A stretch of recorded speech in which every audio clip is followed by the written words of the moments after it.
What if I told you that every single time you find yourself just entirely misunderstanding someone, it actually has absolutely nothing to do with you not listening hard enough? Right. Which is so hard to believe. It really is. Like, what if instead your brain is actively, and I mean aggressively, editing their words in real time to just, fit a script it already wrote? I mean, it completely upends the way we usually think about human connection. Hmm. Because we operate on this assumption that communication is just this flawless, lossless transmission of data. Right, like a file transfer. Exactly. Like I have thought, I package it up into English, I hit send, and you just download my exact meaning into your brain. But then you spend, I don't know, 5 minutes in literally any internet comment section, or you sit through a supposedly simple alignment meeting at work and you realize our communication hardware is completely glitchy. Oh, totally glitchy. We are just perpetually talking past each other. Yeah. And the really counterintuitive insight from the research here is that these breakdowns, they aren't random errors. They are actually an inevitable built-in feature of our cognitive architecture. Which is wild. Yeah, misunderstanding is literally how the brain is designed to function under pressure. Which is exactly why we are pulling from a massive stack of sources today for you, the listener. Welcome to another deep dive. Glad to be here. Today's mission is mapping out what we're calling the architecture of misunderstanding.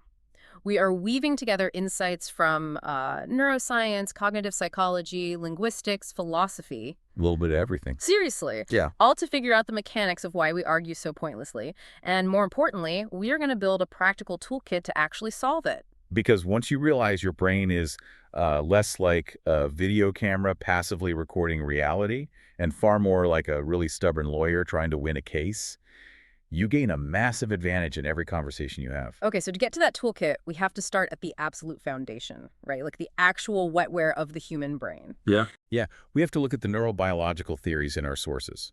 Specifically, there's this predictive processing framework pioneered by neuroscientist Carl Friston. Right. And to understand it, we basically have to throw out the high school biology model of perception. You mean the old idea that your eyes and ears act like open windows, just sort of letting the world stream in for your brain to process? Exactly. The old model says the brain just sits there waiting for data to arrive so it can figure out what's going on. But Friston's framework argues the exact opposite. Okay, so what is the brain actually doing then? Well, the brain is essentially this isolated prediction machine locked inside a dark skull. It doesn't wait for information. Because it can't, really. Right. It actively generates top-down hypotheses about what is happening outside, and it uses those hypotheses to predict the sensory data it's about to receive.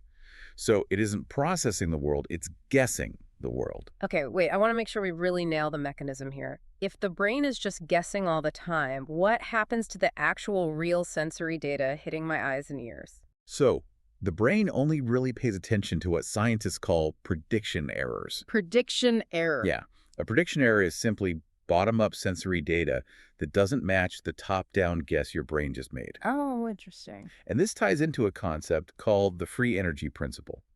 Now, without getting bogged down in the complex thermodynamics of it, think of free energy in this context as basically surprise or uncertainty. Okay, surprise. I can track that. Your brain's primary biological imperative is to minimize surprise because surprise requires metabolic energy to process. It burns calories. Exactly.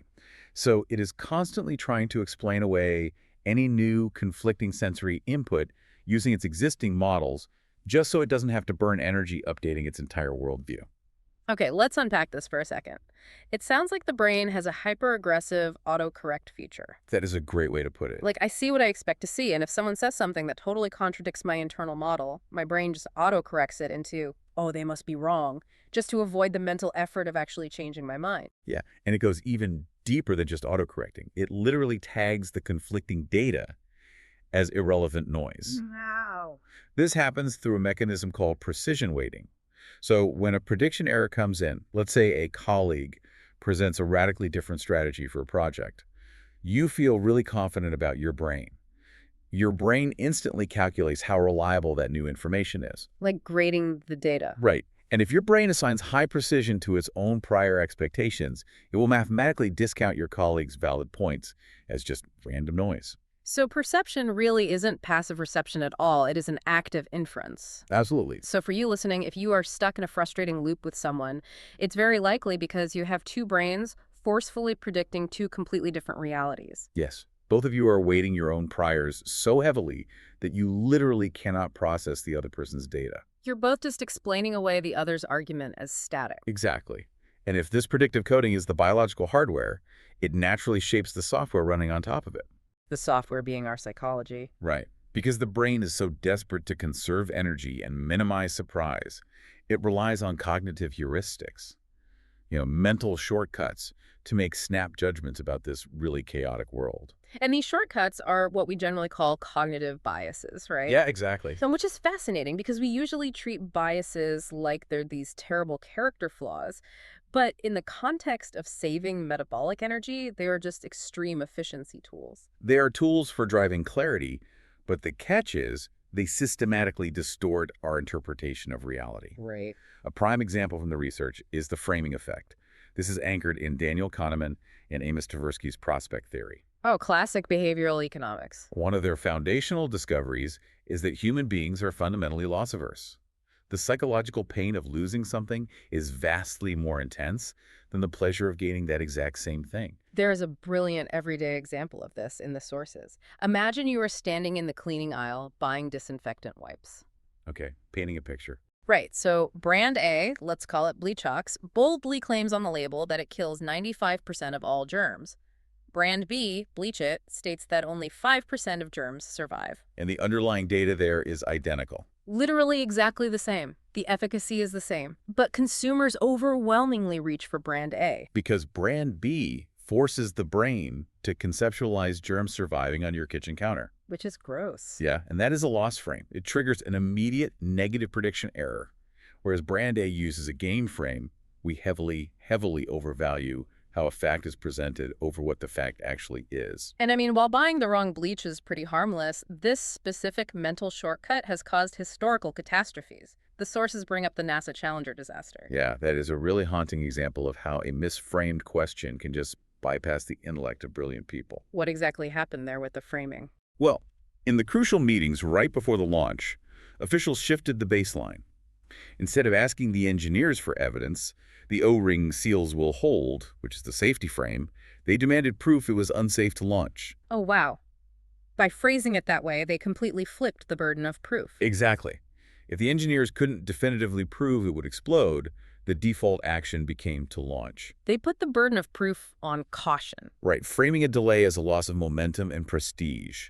It fundamentally altered how the engineer's data was weighed, which obviously led to a fatal decision. It's terrifying. And we see this exact mechanism manipulated constantly in public policy too, right? Oh, all the time. The researchers highlight climate change legislation as a classic arena for this. And just to pause for a quick second, because the sources mention climate change and carbon taxes here, we really need to state clearly for you listening that we are absolutely not taking a side on climate policy. Right, no sides being taken at all. We are purely looking at the communication mechanics. Yeah, we are just illustrating how media and politicians use framing to influence public opinion, based purely on the data in the source. Exactly. So regardless of where someone stands on environmental regulations, the data shows that public reception swings wildly based on the frame. How so?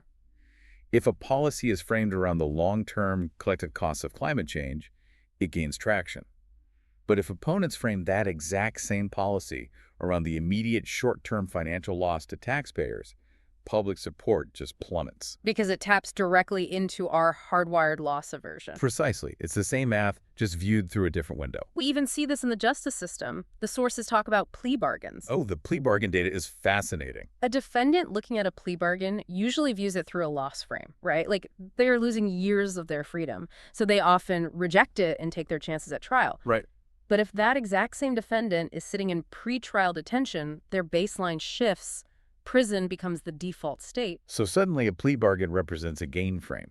Exactly. It's an eventual return to freedom, which makes them significantly more likely to accept the exact same deal. It's all about the baseline. But I have to pause here and challenge the premise a bit. Yeah? Because if these mental shortcuts, this aggressive autocorrect, this massive vulnerability to emotional framing, if they lead to such catastrophic misunderstandings, why on earth did evolution saddle us with them?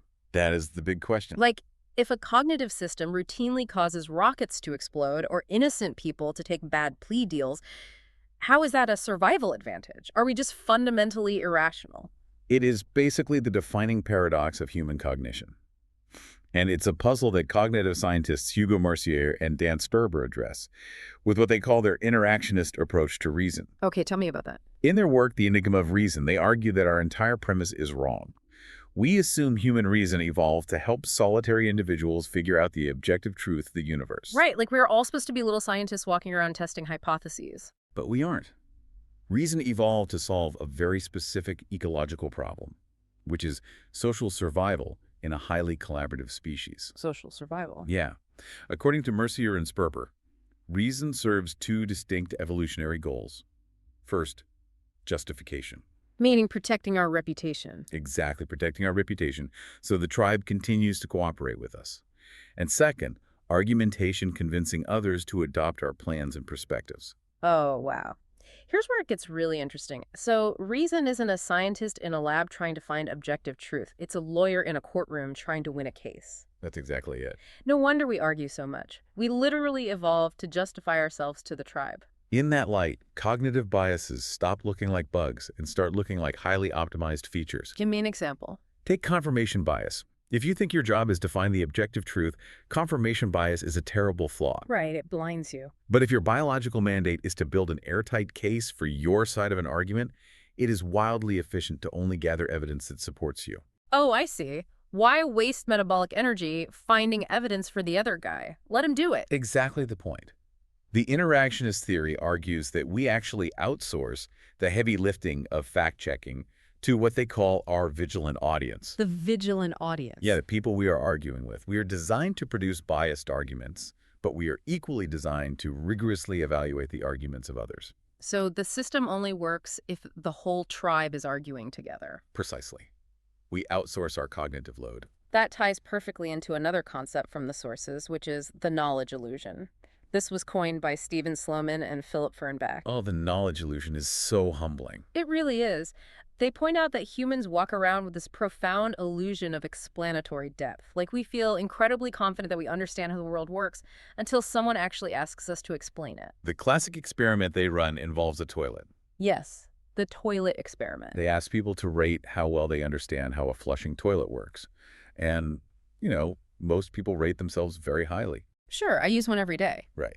But then the researchers hand them a piece of paper and say, great, draw a diagram of the mechanics. And suddenly you realize, I know there's a handle, maybe some water, a floating ball thing, but the actual physics, you have absolutely no idea. Almost no one can draw it. And the same illusion applies to incredibly complex concepts like national healthcare systems or tax policy. We just assume we know because other people know. Exactly. We rely on the community of knowledge. Our brains are so efficient at outsourcing that we constantly blur the boundary between the knowledge stored inside our own heads and the knowledge accessible in the heads of the people around us. We constantly confuse the knowledge in our heads with the knowledge around us. We mistake the crowd's understanding for our own. Okay, so let's consolidate where we are.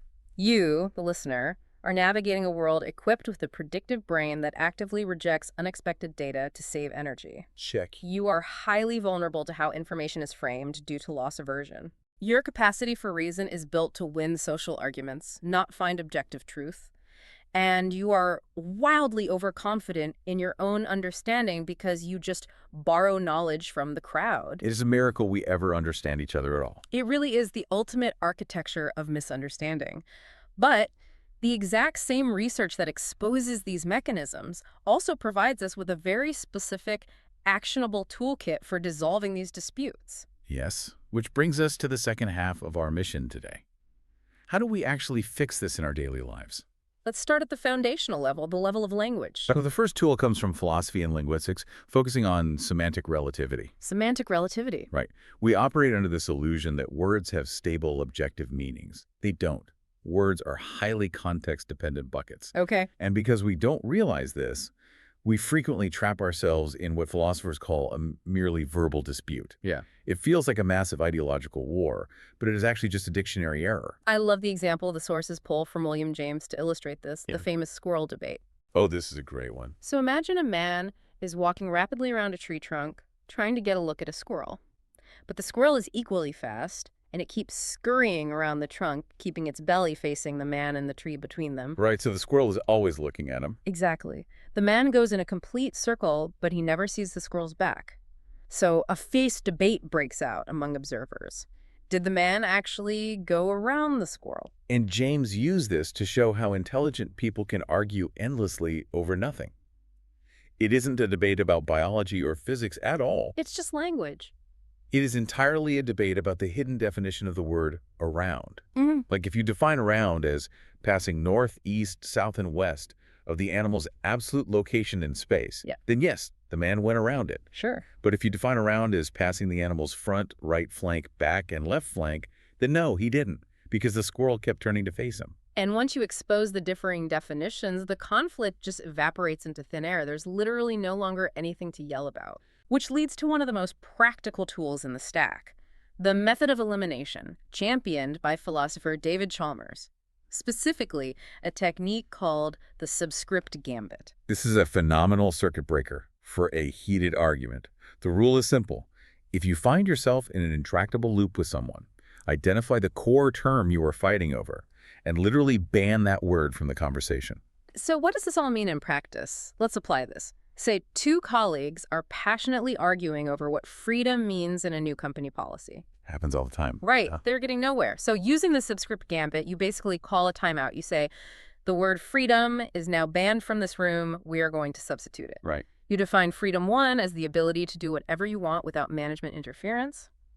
And you define freedom 2 as having the resources and structure to achieve your best work.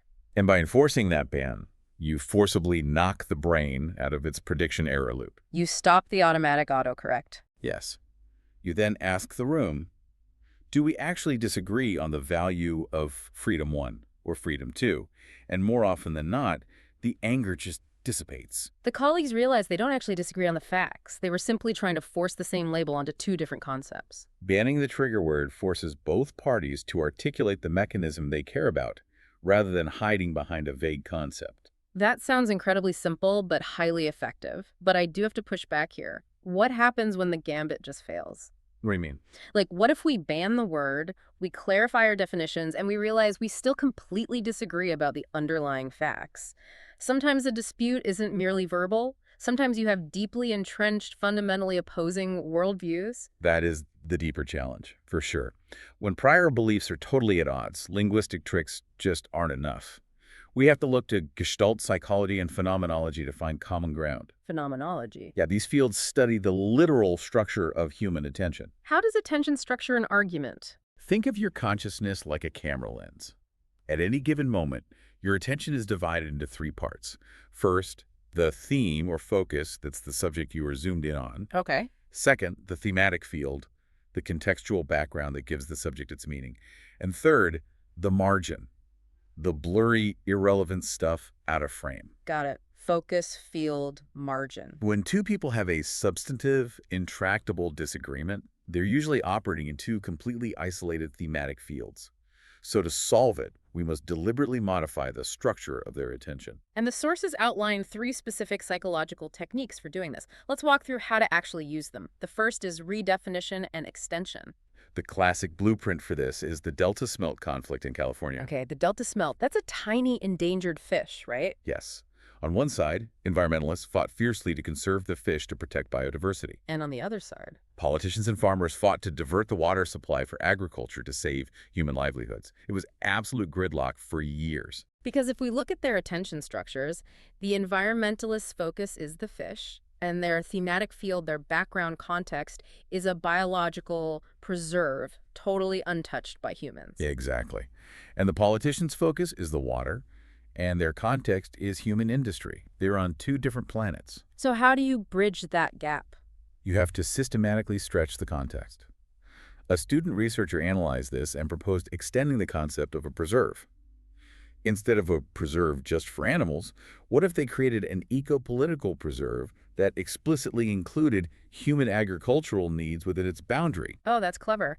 By intellectually extending the thematic field to encompass both humans and fish, they forced both sides to look at the exact same map. Right. It didn't solve the water shortage instantly, but it created a shared operational space where a solution could actually be negotiated. You just stretch the background context until both parties can fit inside it comfortably without feeling like they're losing. Exactly. Now, the second Gestalt technique is transformation. Transformation. This is built for when the opposing views aren't just different, they are intensely polarized binaries. Okay, what's a good analogy for that? The visual analogy here is a Necker cube. Oh, right, that classic optical illusion of a wireframe cube. Yeah, as you stare at it, the front face suddenly flips to the back and then flips to the front again. Oh. It is multi-stable. You can only perceive it in one state or the other. They are discontinuous, mutually exclusive opposites. Got it. Transformation is the deliberate act of turning a binary either-A conflict into a both-and continuum. Okay. Now, the sources provide a highly complex academic case study for this, and we need to be crystal clear here for you listening. We are impartially recounting this. Yes, we are absolutely not endorsing either side's viewpoint. Exactly. We're simply highlighting it as an academic example of attempting to restructure polarized opposites. Right, so the case involved a hospital navigating opposing cultural views on female genital cutting. Western medicine viewed the procedure strictly through an individual biological lens, classifying it as mutilation. Conversely, sociological perspectives viewed it through a collectivist lens, recognizing it as a deeply entrenched cultural rite of passage. So it was a rigid, seemingly impossible binary between individual biology and community sociology. Exactly. So how do you operate in that environment? The hospital committee attempted to dissolve the hard binary by proposing a continuum. A continuum instead of an either. Right. They designed a compromise procedure, a minimal, symbolic physical alteration. The specific mechanism here is crucial. The goal was to acknowledge the medical requirement for bodily safety while simultaneously acknowledging the sociological need for the cultural right. They tried to create a middle state on the Necker cube. Precisely. Now, the researchers note this specific compromise was ultimately abandoned due to intense outside pressure, but structurally, it remains a perfect example of transformation. It does. Because if you are facing a massive either conflict at work or in your community, the goal isn't to pick a winner. The goal is to design a procedural continuum that allows both values to exist in the same space. It creates much-needed breathing room. Right. And the final technique for modifying attention is organization. Yes, organization is highly effective when you are dealing with cognitive overload from multiple conflicting data streams. Gestalt psychologists refer to the goal here as serial shifting. Serial shifting. The example in the sources is the debate over the future of the meat industry, right? That's a great example. You have economics telling you one set of facts about job markets, And then you have nutrition science throwing conflicting data about public health. and environmental studies sounding alarms about land depletion. If you just sit in a room and yell these isolated facts at each other, the brain tags it all as noise and just shuts down. Because working memory literally cannot hold all those conflicting prediction errors at once. The solution is literal organization. Creating a map or a table? Exactly. You map the arguments out, you build a matrix. For example, you create a column called short-term risks and a column called long-term benefits. And suddenly, the brain is relieved. It doesn't have to fight anymore. Right. You can serially shift your attention down the column. You analyze the economic risk, then the nutritional risk, then the environmental risk, all safely housed under the shared context of short-term risk. You have taken isolated, hostile data points and placed them into a structured relationship. The brain stops seeing them as competing threats and starts seeing them as complementary rooms within the same house. It's incredibly effective. So to pull all of this together into something you can use today, if you want to be an exceptional communicator, you have to realize that facts rarely change minds because facts trigger prediction errors. Exactly. If you want to bypass someone's glitchy hardware, you have to gently shift their context. And the most ancient, effective way to do that is through storytelling. Oh, absolutely. Humans have been organizing information through narrative for 100,000 years. Right. A well-crafted metaphor doesn't attack a person's prior beliefs. It invites them into a new thematic field. It's about working with the architecture, not against it. You are navigating a world populated by prediction machines. We all suffer from the knowledge illusion, and our reasoning is biologically tuned to win arguments, not concede truth. Yeah. But by actively using the method of elimination to ban trigger words, by recognizing when precision weighting is making you blind to valid data, and by using redefinition and transformation to expand the context of a dispute, you can genuinely cut through the noise. You can finally get the file to transfer flawlessly. You really can. But, diving into all this interactionist theory leaves us with one incredibly unnerving question to ponder. Oh, what's that? Well, if Mercier and Sperber are right, if our human reason evolved primarily to justify ourselves, and our ability to find truth relies entirely on the pushback of a vigilant audience around us, Right. what happens is we increasingly rely on artificial intelligence as our primary community of knowledge. Oh, wow. That is a wow. Like, if we spend our days querying language models designed to be helpful, polite, and perfectly aligned with our prompts, are we stripping away the friction we biologically require? Are we going to lose the vigilant audience we desperately need to keep our own cognitive biases in check? That is a terrifying thought to end on. Because if the AI just politely agrees with our flawed premises, our confirmation bias is going to run completely unchecked. Unchecked entirely. Wow. Well, we want to thank you for joining us on this deep dive. As you go into your week, keep questioning your priors, watch out for those hidden loss frames, and the next time you find yourself utterly convinced you are right. Remember, your brain is a stubborn lawyer, not a video camera. We will see you next time.